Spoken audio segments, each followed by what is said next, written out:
What's going on there, YouTube? And welcome back to another comic book video. Alright guys, so it's time for us to jump back into more Ultimate Marvel. And today guys, we're going to cover Ultimate X-Men number 26. Just one book. And the reason why I want to cover this book right here is because this is the prelude to Mark Millar's last story on the Ultimate X-Men run. This is his last story. After this book right here, we're going to see different writers work on this title right here. Matter of fact, the next volume 7, is actually going to be Brian Michael Bendis taking over for one story. After that, it's somebody else. But this is Mark Millar's last story right here on the Ultimate X-Men title. Now, we're going to cover the prelude to his last story, Ultimate X-Men number 26. And the reason why I just want to sit down and cover the prelude is because, guys, this gives us the origin of the X-Men. And guys, we did see the X-Men form back in volume 1. That is correct. But with this book right here, it gives us more information about Charles Xavier before he formed the X-Men, on why did Eric, aka Magneto, and him went their separate ways. This book right here breaks all that down for us and say, listen, this is why you have Charles and Magneto butting heads right now. Now, guys, real quick, we pick up 8 years ago. The book starts off 8 years ago in the past. Now, guys, remember, back in Ultimate X-Men Volume 3, World Tour, we come to find out that Charles Xavier has an ex-wife. Maria McTaggart is his ex-wife in the Ultimate Universe. As a matter of fact, they have a son named David. And David in this universe is Proteus. And the thing is, though, we found out back in World Tour, Ultimate X-Men Volume 3, Charles Xavier left his family behind. He left his family behind to go chase his dream. And guys, we come to find out in this book right here that his dream is to be the first person able to figure out, hey, I want to learn more about the mutant gene. I want to be the world well-known person on the mutant gene. I want to help the mutant race out, because right now more mutants are popping up left and right, and they need somebody out there who can help them learn about their powers. I want to be that person right there. And so he left his son and his wife behind. And the thing is, though, he says, I don't even care what they think. My wife and I have not talked in months. My son got football and wrestling. He'll be okay.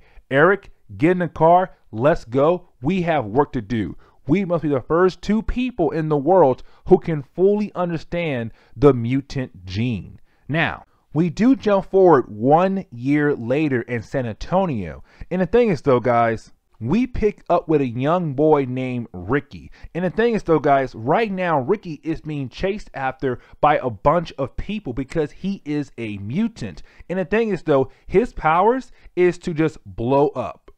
His powers is to literally just blow up. He blows up and makes a huge explosion. That is what his power is. And the thing is, though, he blew a few times in San Antonio. And so a few people in San Antonio do not like him because he has been blowing up things and basically causing more problems for humans in San Antonio. And so right now you have a bunch of people chasing after him because he is a mutant who cannot control his powers. Now, right when the crowd of people are about to kill Ricky, you have Magneto and Charles Xavier step in to help the kid out. And the thing is, though, this is the first time we see Magneto and Charles Xavier work together to recruit a young student, a young mutant, to help them control their powers, to say, hey man, listen, you are not the only person out there known as a mutant. There are people out there just like you, and we're here to help you, teach you how to control your powers. This is what we're here to do. Don't worry, we'll protect you. Matter of fact, these crowd of people are going to go home to their wives and their kids. Now, we do jump forward one more year again to 6 years ago. And the thing is though, guys, we kind of find out that Charles Xavier and Magneto, they worked together to form the original Brotherhood of Mutants. The thing is though, they set base in San Francisco. They set base there and say, listen, this mansion, this building is going to be the home for mutants. For mutants across the world who are hated on by people who do not truly understand them.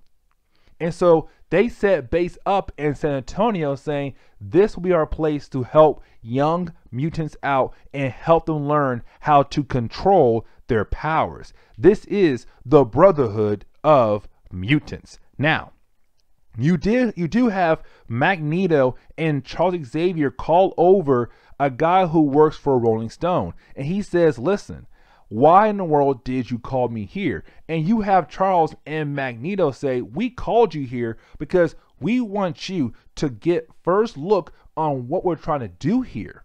But also, we want you to write an article on us to show the world that not all mutants are bad. There are good mutants out there. Yes, our powers could go out of control. We could do wild things that could kill people. But we are here to help those folks out, to help them learn how to control their powers. This is why we built this home, this building right here, to help young mutants out.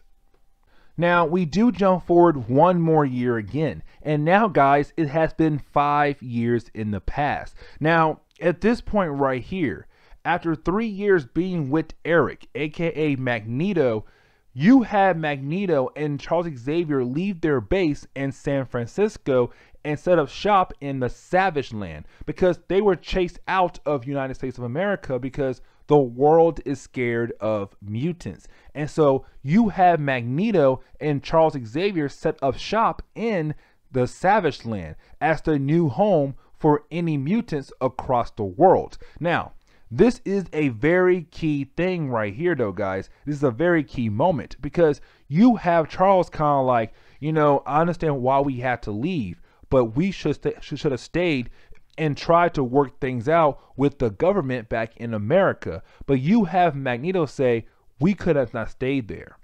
We had to leave because the world did not want us there.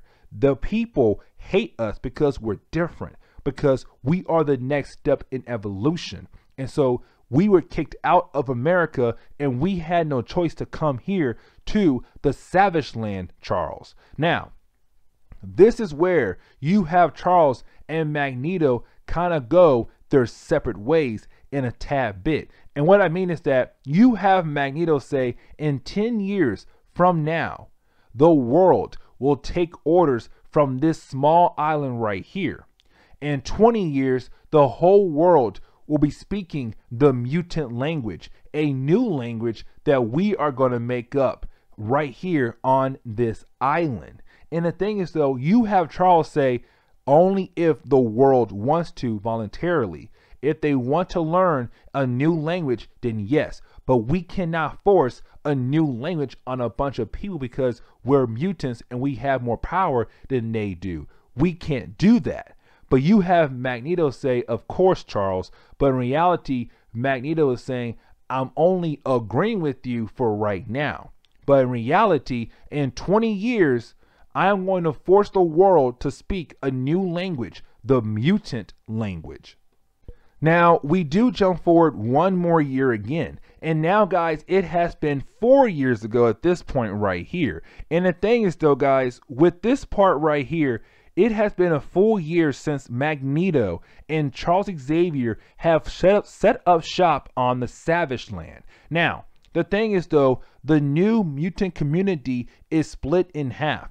You have half the people who agree with Magneto ways, but you have the other half agree with Charles Xavier on how to handle the human race. And so right now, the Savage Land community is split into two groups, Magneto and Charles Xavier's groups. Now, the thing is though, guys, we come to find out Magneto is trying to tell mutants, you guys are not humans. You guys are mutants. You are beyond humans. So throw away your human past and take up a new mantle as mutants, which means you're no longer the human name they gave you when you were born. No, you can go by your code name, and your code name is going to be whatever I give you. That is going to be your new name.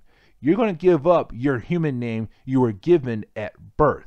But the thing is though, we're seeing right now Magneto is drifting away from that dream that Charles had at the very beginning of this book. Two friends coming together to figure out how to make the world a better place for both mutants and humans. Now, we do jump 5 months later after 4 years ago, and the thing is though, you have Magneto and Charles Xavier arguing with one another. And the thing is though, you have Magneto saying, listen Charles, I know what you're doing right now. You are using your powers to basically control my mind, to make me believe that we should work together with the human race. And you know I don't want that. You know that I want to take things to the next step. You know that we are the next step in evolution for the human race. You know that sooner or later, mutants are going to wipe out the human race. But you are using your powers to work on my mind to convince me that I should take a step back and work with you to make a world better for both humans and mutants. But I don't want that. And the thing is though, you have Charles say, what are you talking about? I don't use my powers on you, Magneto. You're one of my dearest, closest friends. Why in the world would I do that to you? Why in the world would I use my powers to make you believe in something you don't want to believe? I want to sit down and talk to you man to man, and hopefully I can convince you that way to change your mind, not use my powers to change your mind. Now, we do jump forward in time once again. And now at this point right here, it is now 3 years ago. So now we have jumped forward a year and 6 months to this point right here. And the thing is though, Charles Xavier, he supposedly have attacked Magneto because Charles wants to leave the Savage Land because he is right now seeing his best friend go to the dark side. His best friend has been corrupted, that he wants to basically kill off the human race. And so Charles Xavier and his followers attacked Magneto, hoping that it will give him enough time to get off the island and to get away from the Savage Land and Magneto. The thing is though, Quicksilver and Scarlet Witch found Magneto on the ground, and by the time they were able to get him back up on his feet, his powers had returned. And Magneto say, I'm going to let them leave the island, but they are going to remember who I am.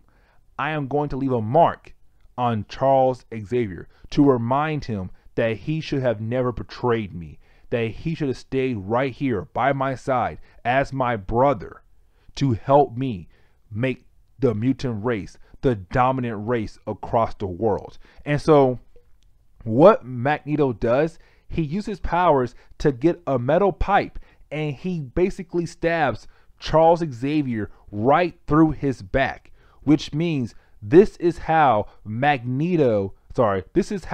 Charles Xavier became paralyzed. Magneto stabbed Charles through his back with a metal pipe, and that right there paralyzed Charles Xavier. And to wrap this book up, guys, we do jump to the present day. And the thing is though, we pick up with Magneto and his new members of the Brotherhood of Mutants, like Sabretooth. And the thing is though, guys, right now they're at the North Pole and they're planning to make some kind of machine that is going to wipe out the whole Earth, or possibly could wipe out the whole Earth. And that is the end of Ultimate X-Men number 26, the prelude to volume 6 of Ultimate X-Men. But anyways, guys, If you like today's video, please leave me a like down below. Also, subscribe for more comic book stories in the near future. Also, any suggestions on books I should read, let me know in the comments below, because you never know, your suggestion could be a future video down the road. But anyways, guys, I'm out of here, and I'll see you on the next comic book video. Later, guys.